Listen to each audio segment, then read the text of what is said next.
conmocionado desde el punto de vista administrativo con este decreto. Como vos bien lo decías, es un decreto nacional y de alcance nacional, no hace distinción de ningún tipo sobre la importancia de en qué fase esté cada distrito o cada provincia. Es algo que unificó a todo el territorio nacional con esta medida, que hoy a la mañana, hablándolo con Marcelo, decía que volvemos a esas medidas que son un poco inentendibles y que no toman en cuenta la realidad de cada distrito. Creo que esta medida es eficiente en los lugares donde realmente están muy complicados con la enfermedad. Creo que el correr de los meses le ha aportado información a los que estudian el comportamiento de la enfermedad y han caído en la conclusión de que lo peor que hay para la transmisión de manera exponencial o la multiplicación de manera exponencial de personas infectadas son las reuniones sociales, porque es un ámbito donde las medidas preventivas son muy leves o no existen. Uno durante el día va a un negocio y usa tapaboca, mantiene cierta distancia, andás en la calle y uno sigue manteniendo esa distancia, pero cuando llega ese momento de la reunión social, no tenemos que caer, no ser hipócrita y decir que verdaderamente todos hemos participado o pensamos participar en breve en una reunión social con amigos o con familia, y la verdad que no existe ningún tipo de medida preventiva. Entonces, en base a eso es que surge este decreto nacional, apuntando al lugar más complicado que estimo yo que es el AMBA y los grandes centros urbanos, incluyendo Bahía Blanca, que acá sí vive otra realidad, pero como siempre decimos, no somos una isla, así que creo que es la razón de ser de este decreto que, como te decía, nos ha sorprendido. Eh, a ver, lo que uno aprecia, sin ser un entendido en esta materia, obviamente, pero da la sensación de que todo esto tiene que ver no tanto con los decesos que han bajado últimamente, por lo menos el fin de semana, sino con la multiplicación de los casos, ¿no? Exactamente. La tasa de mortalidad de la enfermedad, es decir, de cada 100 personas que contraen el virus, levemente superior al 1%, es decir, una persona y un poquito más son las personas que terminan falleciendo por la enfermedad. Son números que en la comparación con otros lugares son muy alentadores porque tiene una tasa de letalidad muy baja. Pero, como bien lo decías vos, lo que preocupa y que demuestra claramente que no está funcionando la prevención y los cuidados son los altísimos niveles de contagio día a día, en los cuales siguen aumentando, a veces parece que se estabilizan y se da un nuevo pico, y creo que eso va de la mano con la relajación y con la inevitable flexibilización que se ha dado, con la reapertura de algunas actividades que implican contacto de personas. Entonces es inevitable que se dé el aumento de casos. Si me permitís hablar de lo estrictamente local, recién hablábamos con el intendente, y es tan raro ser uno de los pocos, si no el único, o lo compartimos creo que con otro distrito nada más, de toda la región, de la sección electoral, por ejemplo, de la sexta, Torquín junto con Guaminí, creo, y creo que Adolfo Alsina, son los únicos distritos que no han tenido casos en todo el proceso. Y esto casi que deja de ser un motivo de orgullo y pasa a ser un motivo de presión. ¿Por qué? Porque como todavía no tuvimos que vivir ese miedo, esa psicosis de saber que hay una o varias personas contagiadas en el distrito, inevitablemente en la cabeza del torquintense se va haciendo una idea de que esto no va a llegar o que Torquín no tiene caso y no va a llegar nunca. Y es peor todavía porque se produce una relajación mayor. Yo daba el ejemplo, Miguel, hoy a la mañana, que algo que observamos con el intendente ayer era la cantidad de gente que estaba en la plaza. La plaza estaba llena de chicos, llena de padres con esos chicos, lleno de adultos mayores, algunos muy mayores, de ellos compartiendo espacio y en clara evidencia de que no había ni distanciamiento social ni uso de tapaboca. Y eso ya es parte de la responsabilidad individual que tiene que tener cada uno. Pero también cuesta decirle a la gente después de tanto tiempo que tiene que seguir encerrada en la casa. Es un dilema y un debate a diario que tenemos nosotros como responsables del Ejecutivo Municipal, y creo que cada uno en su casa tiene ese problema de que ya no puede contener las ganas que hay en los chicos de salir, en los adultos mayores de ver a sus nietos, en los padres de ver a sus hijos en el caso de que le toca no tenerlos cerca. Y realmente la situación es compleja y esto de no tener casos alimenta a una relajación que es muy peligrosa. Bueno, pero yo digo, esa relajación también raya la irresponsabilidad de parte nuestra, ¿no? Porque yo no necesito que venga el intendente a decirme que tengo que usar tapaboca porque está en juego mi salud. O sea, tiene que venir la policía a sacarme de la plaza o por lo menos a pedirme que los chicos y los grandes tengan tapaboca. Es un poco esa relajación que vos decís, pero que raya la irresponsabilidad, porque sabemos perfectamente que a 70 kilómetros se están multiplicando los casos, hay cada vez más gente que ha fallecido, no hablo solamente de Bahía Blanca, también incorporemos a Coronel Rosales, que está teniendo casos, hay una multiplicación importante. Yo creo que con ver esa postal nos tenemos que dar cuenta que tanto el distanciamiento como el tapaboca, como alcohol en gel, es decir, son cuestiones básicas que no tendría que venir nadie a decirnos ya a esta altura del partido, ¿no? No, por supuesto, como siempre insisto en que dependemos mucho de la responsabilidad individual. Lo que nosotros queremos evitar, que lo hablábamos con el intendente hoy, es pasar de ser un distrito sin casos a que cuando surja el primer caso pasemos a tener 15 o 20. Eso demuestra que una persona sola se infectó y producto de esta relajación esa persona estuvo en reuniones sociales, compartiendo no solamente con la familia conviviente, que no sería el mayor drama, porque es entendible que si una persona se infecta, probablemente infecte a las personas con las cuales convive, pero no así a sus primos, a sus hermanos, a sus suegros, a sus padres, porque por lógica viven en otro domicilio. Entonces, el pedido que nosotros hacemos a la comunidad es, hoy surgió un decreto nacional, que uno lo escucha y casi que parece una invitación a no cumplirlo. Está hecho para cumplirlo. Es más, ni siquiera se mete con las actividades sociales, culturales y deportivas organizadas por un club, por una asociación de fomento, que ya habían empezado a tener rodaje de nuevo. Eso no va a cambiar, no hay intenciones de frenarlo para nada. Es estrictamente relacionado con las reuniones sociales hechas en vivienda, en salones, donde normalmente nosotros compartimos con amigos y con familiares. Si nosotros bajamos el nivel de esas reuniones, probablemente cuando tengamos un contagio, la buena conducta en no mantener ese tipo de reuniones es lo que va a diferenciar de que en Torquín podamos llegar a tener un brote que incluya 5, 6 o más personas, o podamos llegar a tener un caso aislado donde se contagie una persona sola o alguien con un contacto muy estrecho. Entonces, no es en vano el consejo, quizás suena duro escucharlo con forma de decreto y con algo a nivel nacional, cuando diciendo, si nosotros estamos en fase 5, venimos cuidándonos, no tenemos casos. Bueno, esta es una oportunidad para rever nuestra conducta como ciudadanos que hemos tenido durante estos últimos meses y tratar de volver un poquitito más a tener acciones o costumbres que cuiden un poco más de nosotros y del resto. Así que no está de más, no es para volverse loco, pero es una buena advertencia la aparición de este decreto.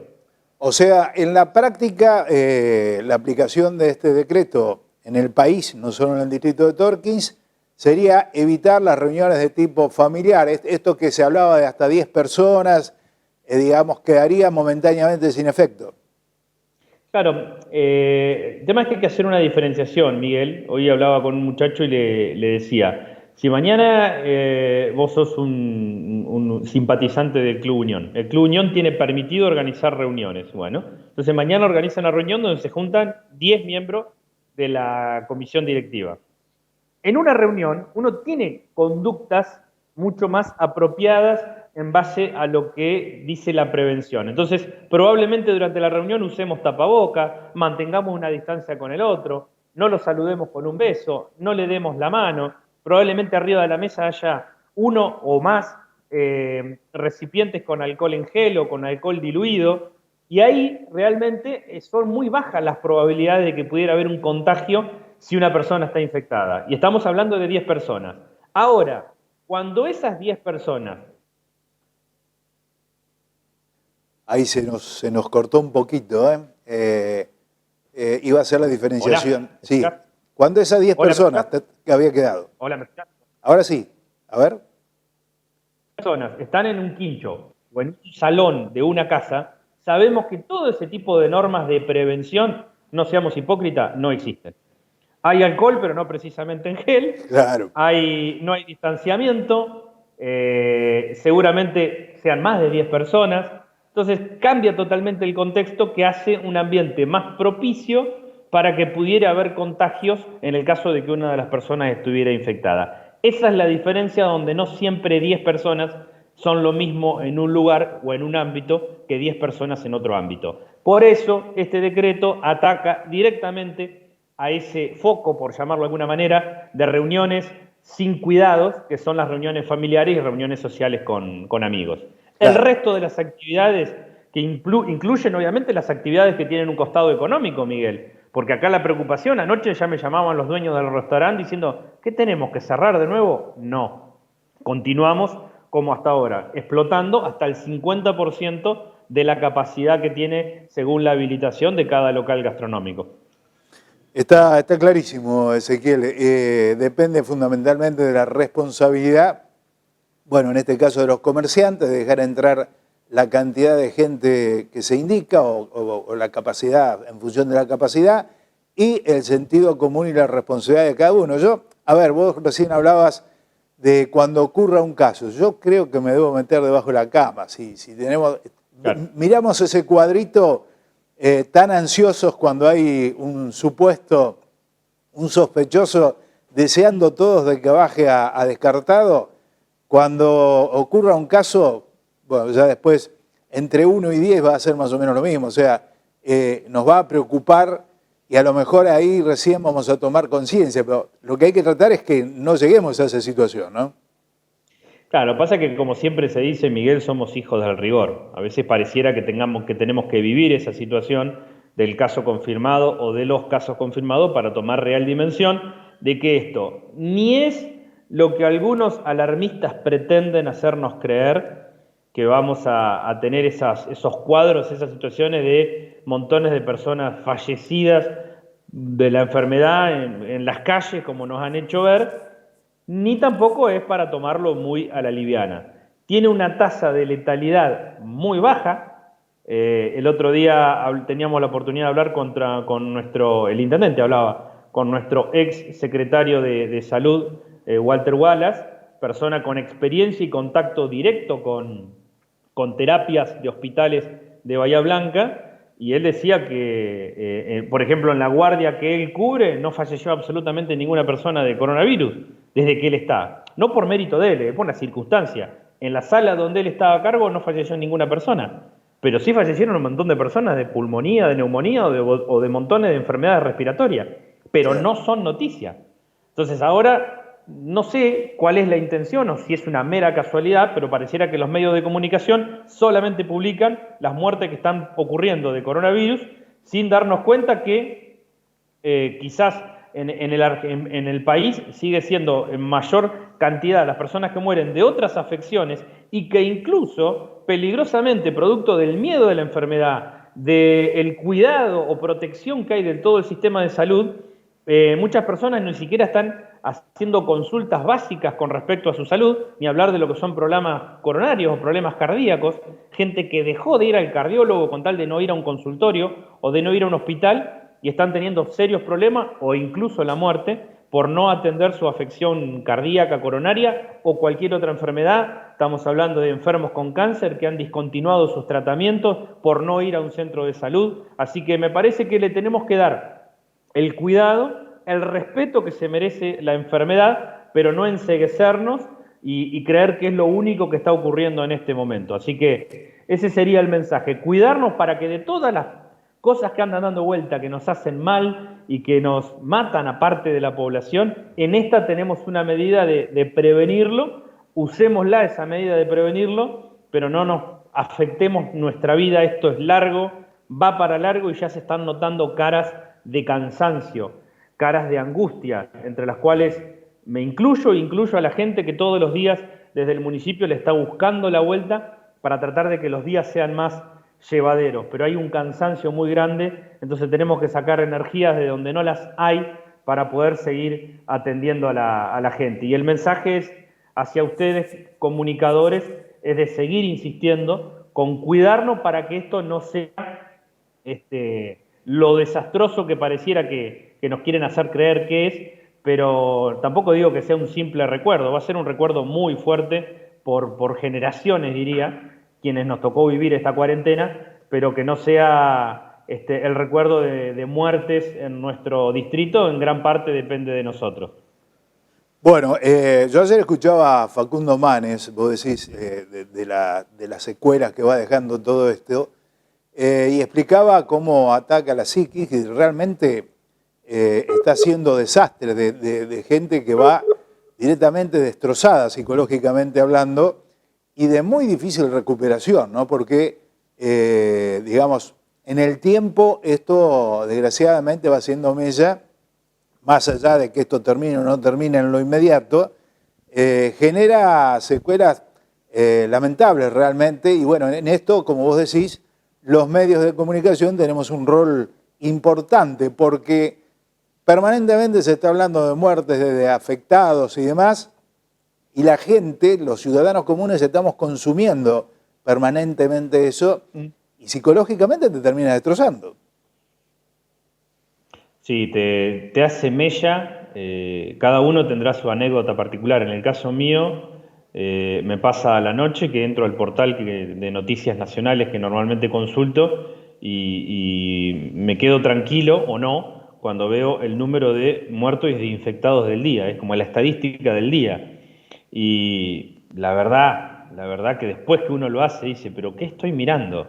La verdad me parece que necesitamos más agarrar algún libro, leer otra cosa, poner el gourmet a quien tiene cable, bajarse algún video de YouTube de hacer ikebana, no sé, cualquier cosa, Miguel, pero el mensaje es descomprimir un poco la cabeza de todos los habitantes del mundo, pero vamos a ser egoístas y pensar en nuestro distrito, de tratar de pensar en otra cosa, porque si no, se nos va a hacer más largo lo que ya de por sí viene siendo largo y aparenta durar más tiempo. Necesitamos recurrir a otras cosas de nuestras vidas, a quien tiene hijos, a sus hijos, a quienes estamos por tenerlos, a las panzas, a los abuelos, a sus nietos, lo que sea que nos haga bien para relajar un poco la cabeza y dejar de comportarnos a veces como entes donde recibimos la información, es todo negativo, como vos decías.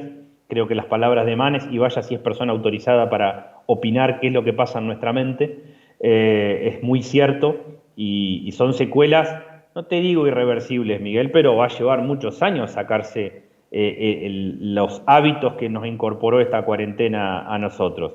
Digo esto en las reuniones que hablábamos, que has tenido la oportunidad de participar también, con respecto al turismo.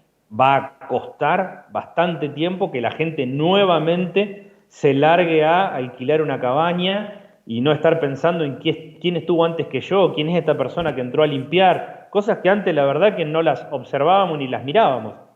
Y hoy esos pensamientos los tiene en la cabeza cualquier persona.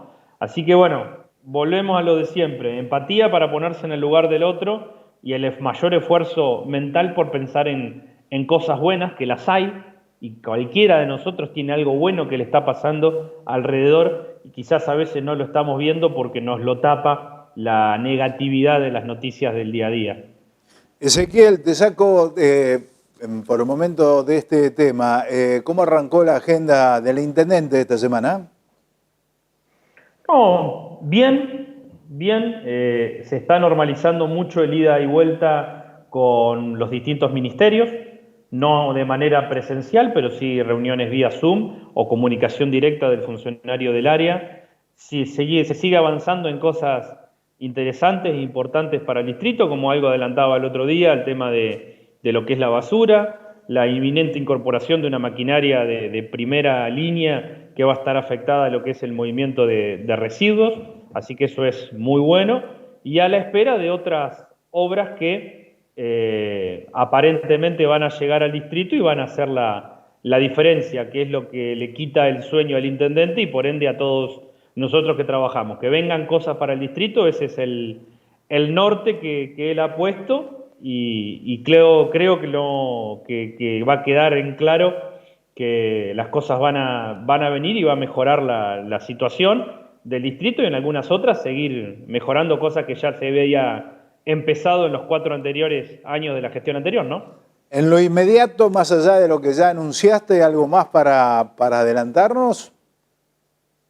No, no a nivel obras, sí tenía ganas de hacer un pequeño adelanto de algo en lo que estuvimos trabajando hoy, que es un pedido hecho por gente que quizás no sea del distrito, pero que tiene que ser entendible, que es el protocolo que estamos por sacar a la luz para poder regular el ingreso de personas propietarias de viviendas en el distrito, particularmente Sierra de la Ventana, Villa Ventana, que desde hace meses vienen con un reclamo. En principio, en los primeros términos era pacífico, hoy ya tiene matices de judicialización, el reclamo que tienen de venir a ver sus viviendas. Así que bueno, ahí estamos diseñando un protocolo que ya estamos ultimando detalles para poder de manera organizada, administrada y por sobre todas las cosas de manera segura, poder permitir que la gente pueda venir a ver sus viviendas. Así que eso es algo que seguramente va a salir a la luz y quería anticiparme de que la gente se quede tranquila que desde que se inició el trabajo en este protocolo, la premisa era el cuidar a la gente del distrito. Para llevar tranquilidad, ¿no? Porque después enseguida empiezan los comentarios relacionados a que pareciera que ponemos en riesgo a la comunidad y no es así. Y a ver, dentro de este protocolo, ¿cuáles son a ver, tiene algo que ver con el protocolo? Digo, va a estar asociado en contenido fundamentalmente con el protocolo que han elaborado los privados junto con el municipio para el caso de Sierra de la Ventana. Está relacionado en tanto y en cuanto cada persona interesada en venir a su vivienda va a tener que manifestar cuál es su intención. Si su intención es venir y ver la casa, cortar el pasto, cerrar la llave de paso, vaciar la heladera, esas cosas que le pasó a la gente que de un día para otro no pudo venir más a su vivienda, si se trata de eso, va a tener una franja horaria que va a ir de las 10 de la mañana a las 17 horas, en las cuales va a poder hacer todos esos trabajos y después volver a su lugar de origen. Ahora, si la persona tiene intenciones de quedarse y de tomar esa residencia como nueva residencia habitual, lo va a tener que declarar y se va a tener que notificar del aislamiento, digo esto es igual al otro, en el cual la persona va a cambiar su vivienda. Esto también es una buena noticia, primero y principal porque es algo seguro, la persona va a estar 14 días guardada en ese domicilio sin tener contacto con nadie, pero lo bueno es que después de esos 14 días, cuando queda confirmado que la persona no tenía la enfermedad, esa persona pasa a formar parte de la población estable de nuestras comunidades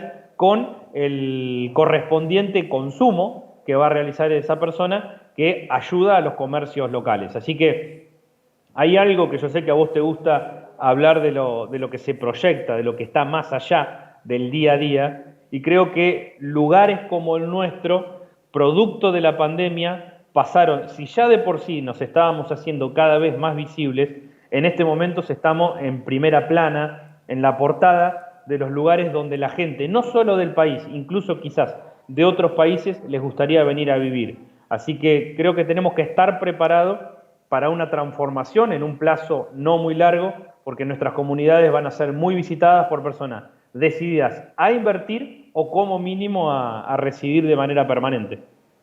Bueno, te vamos a dejar descansar porque empezaron a llover temas. Uno de ellos tiene que ver, este sí te lo pregunto porque va en dirección de lo que vos estabas hablando. Caso Laguna, por ejemplo, donde sabemos que hay gente de otras localidades, caso Bahía Blanca, caso Buenos Aires, que son propietarios, ¿regirían, digamos, la misma reglamentación?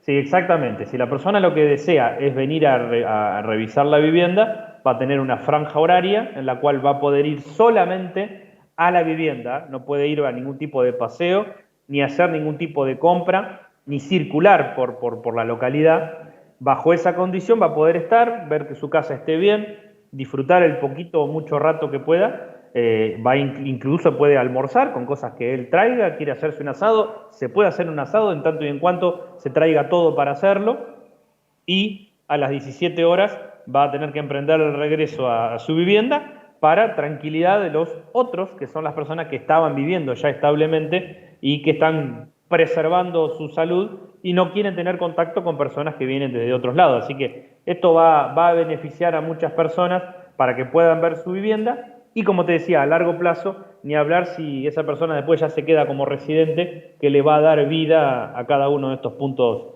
turísticos del distrito.